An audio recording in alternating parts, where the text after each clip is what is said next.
हमारे चारों ओर की दुनिया कितनी अद्भुत है। ऊंचे ठंडे पहाड़ों से लेके समंदर की गहराइयों में गर्म पानी के झरनों तक हर जगह लाइफ है। हर जगह। सरपट दौड़ते घोड़े की सुंदरता, उड़ते हुए पक्षी, फूलों की घाटी या हमला करती शाख, ये सब हमें सोचने पर मजबूर कर देते हैं कि आखिर ये जीवन है क्या। और इससे भी बड़ा सवाल ये है कि हम इसकी इतनी ज्यादा वैरायटी को समझते कैसे हैं।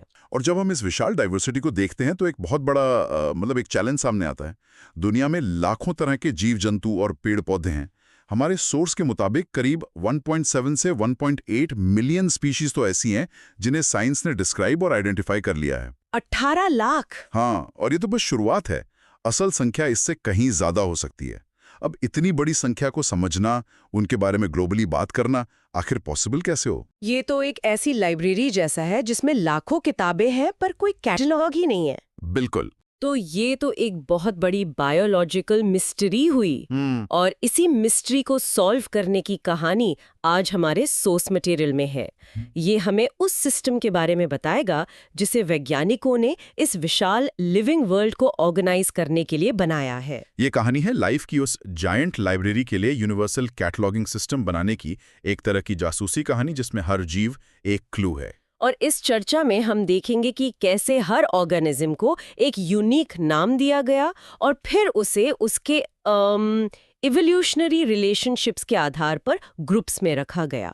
ये सब टैक्सोनॉमी और सिस्टमैटिक्स के सिद्धांतों पर आधारित है, जिसका एक बड़ा श्रेय अर्नस्ट मायर जैसे वैज्ञानिकों को जाता है। अर्नस्ट मायर, जिन्हें 20वीं सदी का डार्विन भी कहा जाता है। हाँ, क्योंकि उन्होंने एवोल्यूशन और स्पीशीज की हमारी समझ को एक नई ही दिशा दी। चलिए, तो इस जासूसी कहानी का पहला चैप्टर शुरू करते हैं। सबसे पहली प्रॉब्लम तो पहचान की ही होगी, है ना? सोचिए, आम को भारत में ही कितने अलग अलग नामों से जाना जाता होगा।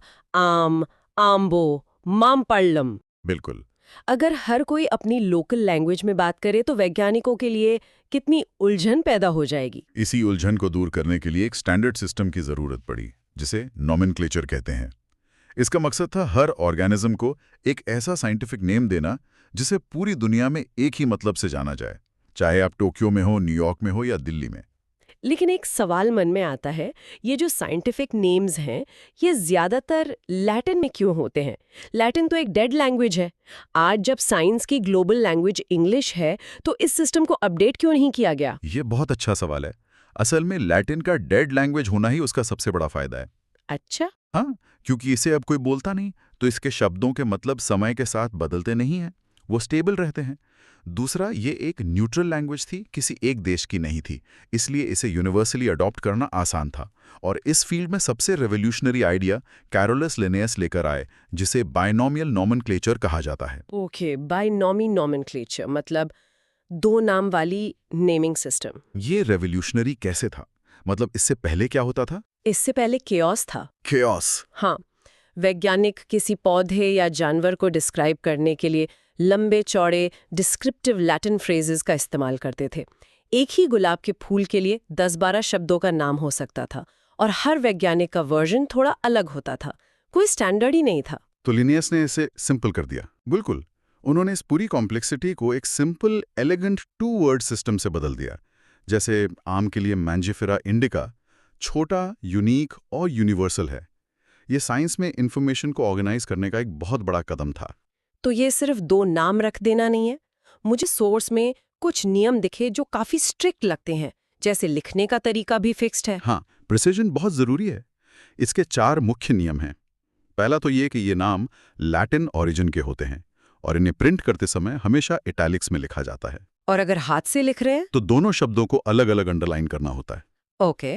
दूसरा, नाम का पहला शब्द जीनस को रिप्रेजेंट करता है और दूसरा शब्द स्पेसिफिक एपिथेट कहलाता है। जीनस और स्पेसिफिक एपिथेट। हाँ, तीसरा, जीनस का नाम हमेशा कैपिटल लेटर से शुरू होता है, जबकि स्पेसिफिक एपिथेट हमेशा स्मॉल लेटर से। जैसे मैंजिफेरा में एम कैपिटल है और इंडिका में आई स्मॉल है। राइट। तो चौथा, अक्सर नाम के आखिर में उस साइंटिस्ट का नाम अब्रीविएशन में लिखा जाता है जिसने सबसे पहले उस स्पीशीज को डिस्क्राइब किया था। जैसे मैंजिफेरा इंडिका लिन। हाँ, इसमें लिन का मतलब है लिनेस। ये एक तरह से डिस्कवरी का क्रेडिट देना है। ये तो वाकई बहुत सिस्टमैटिक है। पर क्या साइंटिस्ट हमेशा इतने सीरियस रहते हैं? क्या इस फॉर्मल सिस्टम में थोड़ी क्रिएटिविटी या ह्यूमर की जगह है? बिल्कुल है। कभी-कभी साइंटिस्ट इसमें मजाक भी करते हैं। सच में? हाँ, एक कीड़े की स्पीशीज का नाम है आहाहा। एक लाउस की स्पीशीज का नाम है स्ट्रेशला इनक्रेडिबिलिस।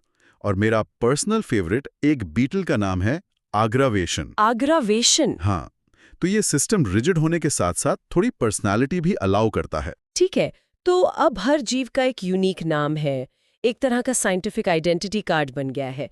लेकिन लाखों नामों को याद रखना भी तो मुश्किल है, तो क्या इन्हें ग्रुप करने का भी कोई तरीका है? जैसे हम सब जानते हैं कि कुत्ते बिल्लियों से अलग होते हैं, या गेहूं का पौधा चावल के पौधे से अलग दिखता है। बिल्कुल, इसी प्रोसेस को क्लासिफिकेशन कहते हैं। हम आसानी से ऑब्जर्व किए जा सकने वाले कैरेक्टर्स के आधार पर ऑर्गेनिजम्स को कन्वीनियंट कैटेगरीज में बांटते हैं। इन कैटेगरीज के लिए वैज्ञानिक शब्द है टैक्सा। Taxa, TAXA। हाँ, और इसका सिंगुलर है टैक्सॉन। तो इसका मतलब टैक्सॉन एक फ्लेक्सिबल टर्म है। जी, ये हायरार्की में किसी भी लेवल को रेफर कर सकता है, बिल्कुल। चाहे वो कितना भी स्पेसिफिक हो जैसे सैपियंस, या कितना भी ब्रॉड हो जैसे एनिमेलिया। आपने बिल्कुल सही समझा। यही इसकी खूबी है। कुत्ते एक टैक्सॉन है, मैमल्स भी एक टैक्सॉन है, और एनिमल्स भी एक टैक्सॉन है। ये सब अलग-अलग लेवल्स के टैक्सा हैं। और क्लासिफिकेशन की इसी साइंटिफिक स्टडी को टैक्सोनॉमी कहा जाता है। ओके। मॉडर्न टैक्सोनॉमी में सिर्फ बाहरी रूप रंग ही नहीं, बल्कि इंटरनल स्ट्रक्चर, सेल का स्ट्रक्चर, डेवलपमेंट प्रोसेस और इकोलॉजिकल इंफॉर्मेशन का भी इस्तेमाल होता है। सिस्टमैटिक्स में एक और मिलता जुलता शब्द है सिस्टमैटिक्स। टैक्सोनॉमी और सिस्टमैटिक्स, ये सुनने में तो काफी एक जैसे लगते हैं। इनमें क्या फंडामेंटल अंतर है? यहाँ सबसे दिलचस्प बात यह है कि सिस्टमैटिक्स एक ज्यादा बड़ा फील्ड है। इसे ऐसे सोचिए, अगर टैक्सोनॉमी एक लाइब्रेरी में किताबों को उनके जॉरे के हिसाब से अरेंज करना है, जैसे साइंस फिक्शन, हिस्ट्री, रोमांस, तो सिस्टमैटिक्स उस लाइब्रेरी का फैमिली ट्री बनाना है। सिस्टमैटिक्स ये नहीं बताता कि कौन सी किताब कहाँ रखी है, बल्कि ये भी बताता है कि कौन सी किताब किस दूसरे किताब से इंस्पायर्ड है, कौन से लेखक एक ही स्कूल ऑफ थॉट से आते हैं, और समय के साथ लिटरेचर कैसे इवॉल्व हुआ है। वाओ, क्या एनालॉजी है। That makes so much sense. तो टैक्सोनॉमी क्लासिफिकेशन का व्हाट एंड हाउ है, जबकि सिस्टमैटिक्स उसमें एवोल्यूशनरी कॉन्टेक्स्ट यानी वाई भी जोड़ देता है। एग्जैक्टली। वो जीवों के बीच विकास के आपसी संबंधों का भी अध्ययन करता है। सिस्टमैटिक्स में आइडेंटिफिकेशन, नॉमेनक्लेचर और क्लासिफिकेशन तो शामिल हैं ही, साथ ही ये जीवों के बीच एवोल्यूशनरी रिलेशनशिप्स का पता लगाता है। तो ये सिर्फ ऑर्गेनाइजिंग अ लिस्ट नहीं है, ये अ स्टोरी ऑफ एवोल्यूशन को समझना है। बिल्कुल। तो ये जो फैमिली ट्री है, इसके कुछ तय लेवल्स होंगे।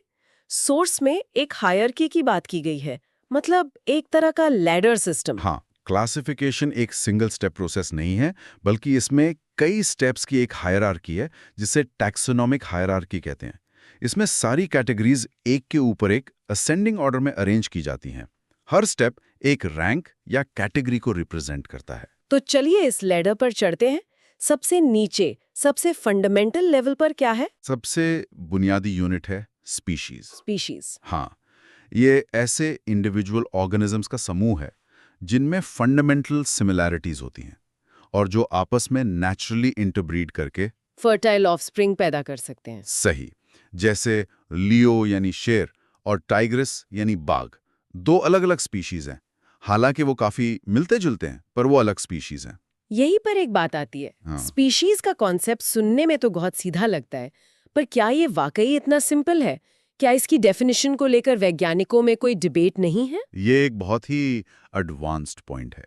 इसे बायोलॉजी में द स्पीशीज प्रॉब्लम कहते हैं। The species problem. हाँ, इंटरब्रीडिंग वाली डेफिनेशन सेक्सुअल रिप्रोडक्शन करने वाले ज्यादातर जानवरों पर तो फिट बैठती है, पर बैक्टीरिया का क्या जो एसेक्सुअली रिप्रोड्यूस करते हैं? राइट। या उन पौधों का क्या जो अलग-अलग स्पीशीज होने के बावजूद हाइब्रिड बना लेते हैं? ठीक है। तो हाँ, स्पीशीज की एक यूनिवर्सल डेफिनेशन पर आज भी बहस जारी है, पर अभी के लिए इसे हम क्लासिफिकेशन की बेसिक यूनिट मान सकते हैं। ठीक है। तो स्पीशीज से ऊपर का स्टेप क्या है? अगला कदम है जीनस। यह मिलती जुलती स्पीशीज का एक समूह होता है। जीनस का लेवल वो है जहां हम वाकई करीबी रिश्तेदारों को एक साथ देखते हैं। जैसे जैसे पैंथेरा जीनस में शेर पैंथेरा लियो, तेंदुआ पैंथेरा पार्डस, और बाघ पैंथेरा टाइग्रस आते हैं। ओके। इनकी एनाटॉमी और इवोल्यूशनरी हिस्ट्री इतनी मिलती-जुलती हैं कि उन्हें एक ही फैमिली नेम के तहत रखना सेंस बनाता है। अच्छा, तो पैंथेरा में शेर भाग आ गए और एक दूसरा जीनस है फेलिस, जिसमें डोमेस्टिक कैट्स आती हैं। ये दोनों ग्रुप्स भी तो आपस में कुछ मिलते-जुलते हैं। दोनों शिकारी हैं, पंजे वाले जानवर हैं। क्या सिस्टम इन दो ग्रुप्स को भी जोड़ने का कोई तरीका बताता है? बिल्कुल। यही हायरार्की का अगला लेवल आता है, फैमिली। इसमें संबंधित जेनेरा को एक साथ रखा जाता है।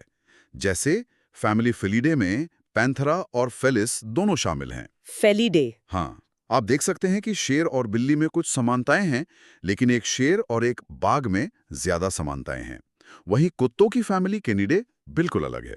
तो इन सब का मतलब ये निकलता है कि जैसे-जैसे हम इस लैडर पर ऊपर जाते हैं, जीवों के बीच कॉमन कैरेक्टरिस्टिक्स कम होते जाते हैं, लेकिन ग्रुप बड़ा होता जाता है। बिल्कुल सही। फैमिली के बाद आता है ऑर्डर। ये मिलती-जुलती फैमिलीज का ग्रुप होता है।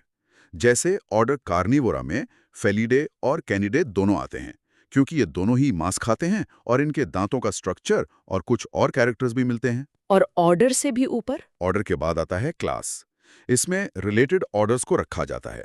जैसे क्लास ममेजा में ऑर्डर प्रिमाटा, जिसमें बंदर, गोरिल्ला आते हैं, और ऑर्डर कार्निवोरा दोनों शामिल हैं।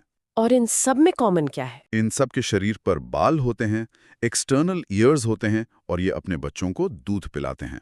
क्लास के बाद आता है फाइलम, जानवरों के लिए, या डिवीजन, पौधों के लिए। सही। फाइलम कॉर्डेटा में वो सभी जानवर आते हैं जिनमें जीवन के किसी न किसी स्टेज में नोटोकॉर्ड और डॉर्सल हॉलो न्यूरल सिस्टम होता है। इसमें क्लास ममेलिया, एव्स यानी पक्षी, रेप्टिलिया, एम्फीबिया और पाइसीज मतलब मछलियां सब शामिल हैं। और इस हायरार्की में सबसे ऊपर? सबसे ऊपर है किंगडम। सभी एनिमल्स को किंगडम एनिमेलिया में रखा गया है और सभी प्लांट्स को किंगडम प्लांटे में। चलिए, सोर्स में दिए गए टेबल से इंसान का उदाहरण लेते हैं ताकि ये पूरी तरह साफ हो जाए। पर इसे सिर्फ लिस्ट की तरह नहीं, बल्कि हमारी एवोल्यूशनरी स्टोरी की तरह देखते हैं। हमारा साइंटिफिक नेम है होमो सेपियंस। बहुत अच्छा अप्रोच है। तो देखिए, हमारी कहानी ऐसे है। हमारा किंगडम है एनिमेलिया, क्योंकि हम सेल वॉल के बिना मल्टी सेलुलर ऑर्गेनिज्म हैं और दूसरों को खाकर एनर्जी लेते हैं। ओके। हमारा फाइलम है कॉर्डाटा, क्योंकि हमारी भी रीढ़ की हड्डी है जो हमें मछलियों और रेप्टाइल्स जैसे जीवों से जोड़ती है। हमारी क्लास है ममेलिया, जो हमें चूहों और वेल जैसे स्तनधारियों के साथ रखती है। हमारा ऑर्डर है प्रिमाटा। हाँ, जो हमें बंदरों, गोरिल्ला और लीमर जैसे हमारे करीबी रिश्तेदारों के साथ ग्रुप करता है। हमारी फैमिली है होमिनिडे, जिसमें हमारे सबसे करीबी एवोल्यूशनरी रिश्तेदार आते हैं, ओरेंगुटैन्स, गोरिल्लास, चिंपैंजीज। हमारा जीनस है होमो, जिसमें हमारे एक्सटिंक्ट ह्यूमन रिलेटिव्स जैसे होमो इरेक्टस भी शामिल हैं। और आखिर में हमारी स्पीशीज है सेपियंस, जो हमें यूनिक बनाती है। तो ये सिर्फ लिस्ट नहीं है, ये एक फैमिली ट्री है, एक मैप है जो दिखाता है कि हम लाइफ के इस विशाल वेब में कहाँ फिट होते हैं। बिल्कुल, ये सिस्टम इतना लॉजिकल और साफ सुथरा लगता है, पर साइंस तो हमेशा बदलती रहती है। क्या डीएनए जैसी मॉडर्न टेक्नोलॉजी ने इस खूबसूरत पुरानी लाइब्रेरी के कैटलॉग को बदला है? बदला ही नहीं, रेवोल्यूशनाइज कर दिया है। अच्छा। पहले क्लासिफिकेशन ज्यादातर मॉर्फोलॉजी यानी जीव दिखने में कैसा है इस पर आधारित था, लेकिन डीएनए सीक्वेंसिंग ने हमें सीधे जेनेटिक ब्लूप्रिंट को पढ़ने की ताकत दे दी है। ये ऐसा है जैसे हमें लाइब्रेरी की किताबों के ऑथर्स के ओरिजिनल नोट्स मिल गए हों। वाओ। इससे हमें जीवों के एवोल्यूशनरी रिलेशनशिप्स की कहीं ज्यादा एक्यूरेट पिक्चर मिली है। क्या इसका कोई हैरान करने वाला उदाहरण है जहां डीएनए ने हमारी पुरानी समझ को पूरी तरह पलट दिया हो? कई हैं, पर एक क्लासिक एग्जाम्पल है फाल्कन्स का। फाल्कन्स? हाँ, दिखने में फाल्कन्स हॉक्स और ईगल्स जैसे लगते हैं। उन्हें दशकों तक उन्हीं के साथ ग्रुप किया जाता था, लेकिन डीएनए एनालिसिस ने एक शॉकिंग सच सामने रखा। फाल्कन्स एवोल्यूशनरी ट्री पर हॉक्स से ज्यादा पैरट्स और स्पैरोस के करीबी रिश्तेदार हैं। क्या? तोतों के? हाँ, उनका शिकारी लाइफस्टाइल सिर्फ कन्वर्जेंट एवोल्यूशन का नतीजा है, ना कि शेयर्ड एंसेस्ट्री का। डीएनए ने पूरी बर्ड फैमिली ट्री को ही रीड्रॉ कर दिया। ने केओस में से ऑर्डर बनाने का कितना बेहतरीन सिस्टम बनाया है। बाइनोमियल नॉमेनक्लेचर से हर जीव को एक यूनिक पहचान मिलती है और टैक्सोनोमिक हायरार्की उसे एक व्यवस्थित ढांचे में रखती है, स्पीशीज से लेकर किंगडम तक। और इसका सबसे महत्वपूर्ण पहलू ये है कि ये सिर्फ एक सूची नहीं है, ये हायरार्की जीवों के बीच समानता और संबंधों को दर्शाती है। जितना निचला टैक्सॉन होगा, मेंबर्स के बीच उतनी ज्यादा समानताएं होंगी। और जैसे जैसे आप हायरार्की में ऊपर जाते हैं, समानताएं कम होती जाती हैं, लेकिन आपको जीवन के बड़े कनेक्शंस दिखाई देने लगते हैं। आपको पता चलता है कि एक इंसान और एक मछली भी फाइलोम लेवल पर कुछ फंडामेंटल कैरेक्टर्स शेयर करते हैं। सोर्स मटेरियल के आखिर में एक सवाल है जो अब और भी ज्यादा रेलेवेंट लगता है। Why are the classification systems changing every now and then? हमने अभी अभी इसका जवाब देखा। डीएनए जैसी नई टेक्नोलॉजीज हमें नया एविडेंस दे रही हैं। ये हमें एक दिलचस्प विचार के साथ छोड़ जाता है। ये जो साफ सुथरा सिस्टम हमने आज समझा, ये पत्थर की लकीर नहीं है। बिल्कुल नहीं। ये ट्री ऑफ लाइफ कोई स्टैटिक मॉन्यूमेंट नहीं है, बल्कि एक लिविंग हाइपोथेसिस है, एक डिटेक्टिव स्टोरी है जो अभी भी लिखी जा रही है और जिसे नई क्लूज मिलने पर लगातार रीराइट किया जा रहा है। तो सोचने वाली बात यह है कि भविष्य में जीवन की ये सीढ़ी कैसी दिखेगी और हम इंसानों का इस कहानी में अगला चैप्टर क्या होगा।